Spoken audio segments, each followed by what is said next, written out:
You really have to kind of bring it up to, but that's why a lot of people do it. But like I said, Lambert Investments, you can call us. We can come in and kind of help you navigate the whole situation. So yeah. So what are some services that you offer for your business? So I'm a realtor through Sovereign Enterprises. Selena, my godmom's brokerage. So like I said, I'm a realtor. Project management through Lambert Investments. And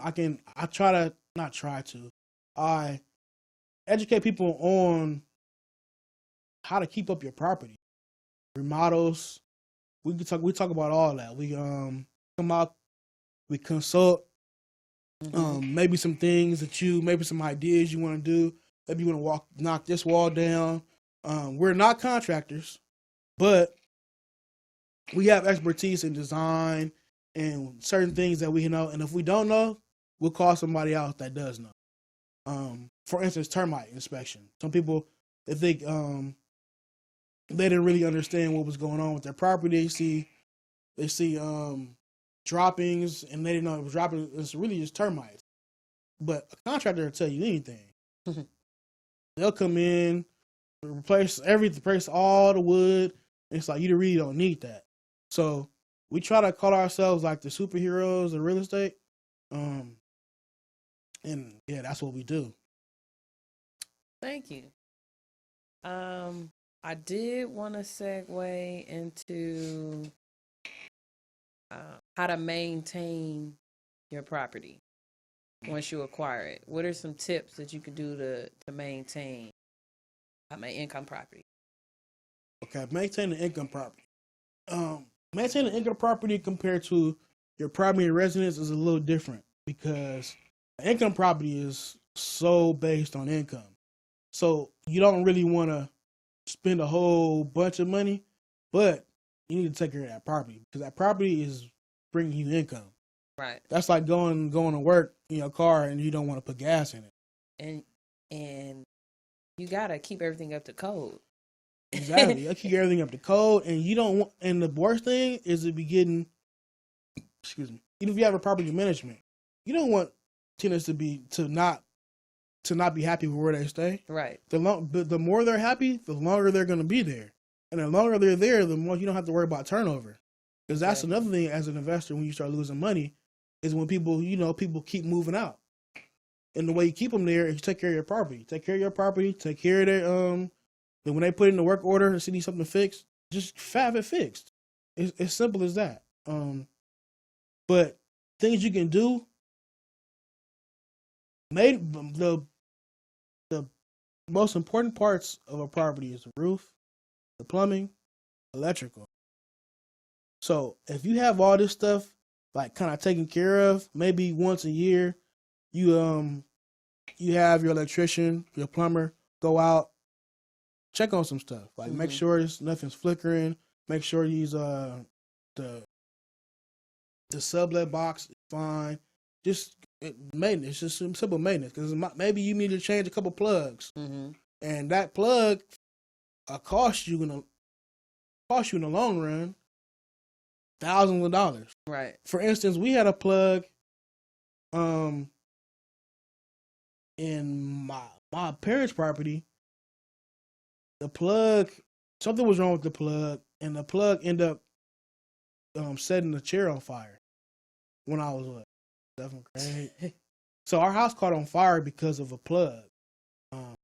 It wasn't installed right or something like that, and we didn't know. I think it was crazy. Yeah, so the whole house caught on fire because of a plug, and that's my main point exactly. If you gotta keep.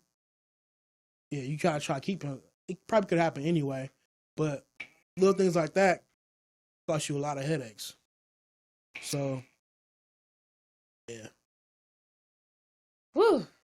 I'm still trying to digest everything that you just said, because you gave a lot of free game, essentially, and I appreciate you being very transparent, very honest in your responses, right? Because your experience is your experience, right?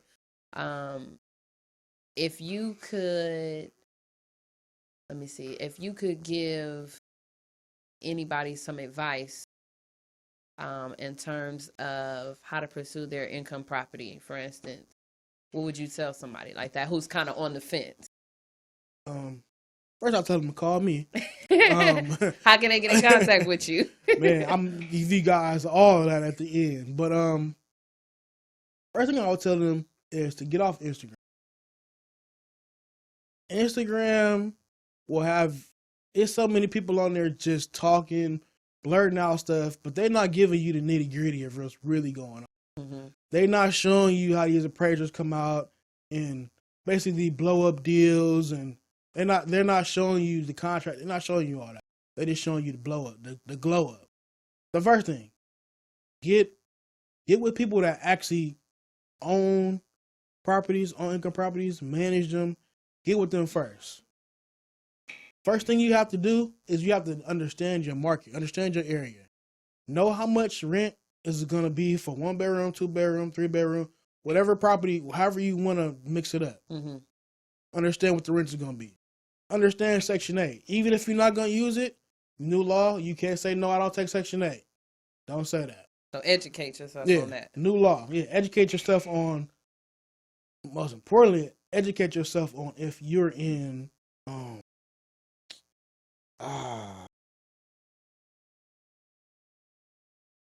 know where you're going with this. Yeah, if you're in a rent control area, oh man, make sure you know that.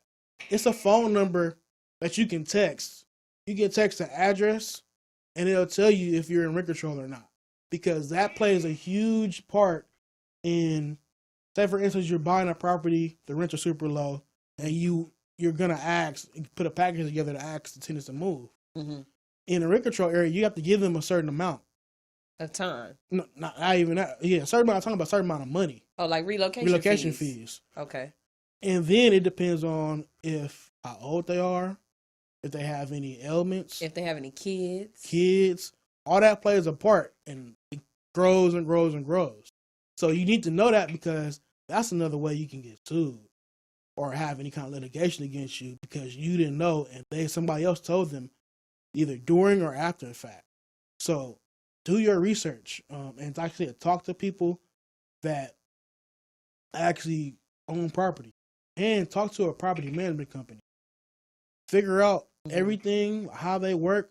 Go to some properties they manage. Just do everything you can to make sure you know exactly what you're getting into. This is real estate is a beautiful field, but everything beautiful has a bad day.